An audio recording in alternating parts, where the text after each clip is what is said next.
If your nervous system is picking up on a new sound or movement and is feeling kind of agitated or irritated by it, but it's not yet causing a full fight-flight response, that hijack experience, there are things you can do to prevent it from becoming a trigger.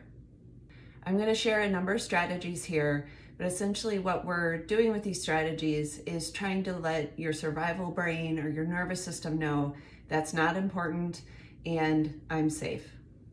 Let me first touch on thoughts. So when negative thoughts show up in regard to this sound or movement, maybe they're judgmental thoughts of the person doing the stimulus, or they're judgmental or shaming thoughts of yourself, or worries about, what is this going to mean for my future? You want to gently redirect your focus as quick as possible. Don't let yourself just spin and stew in those thoughts, because those will evoke negative emotions of fear, of shame, of doom, and we don't want that stimulus and these types of emotions repeatedly firing together. That just makes you more vulnerable to having a threat association formed with them.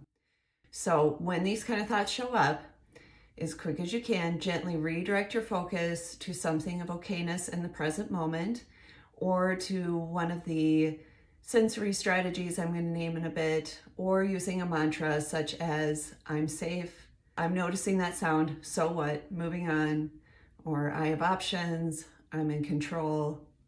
Now I'm going to share a number of ways that you can speak safety to your nervous system somatically and sensory-wise. So the first is cold. Cold speaks safety to the nervous system, so you can drink some ice water or hold something cold in your hand or put something cold on your lap. I already have another video that talks about the use of cold in detail. Another is doing something that creates positive tactile input. I have a video on this as well. You can use like a massage roller on your forearm or thigh, or you could do some havening touch. 3 forms of havening touch real quick. You can do the hands like this, a washing motion. You can do brushing along the arms, or you can do brushing on the face.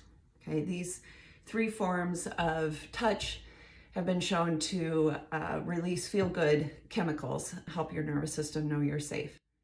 You can also do stretching and just really notice the sensation of the stretching, or you can do wiggling and noticing, your toes wiggling or your hands wiggling. You're communicating to the nervous system you're not trapped.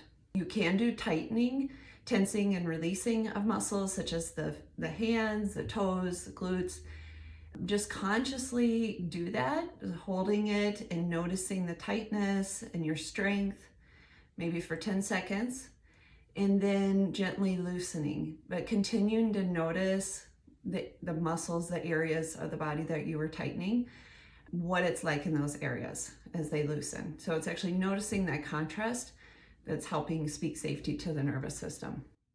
Some other things that speak safety to the nervous system are breathing deeply, or really extending your exhale. So you can just bring your breath in deeper, or you can do a double inhale. So you breathe in through your nose, hold, and then do another inhale, and then out through your mouth, extending that exhale as long as you can.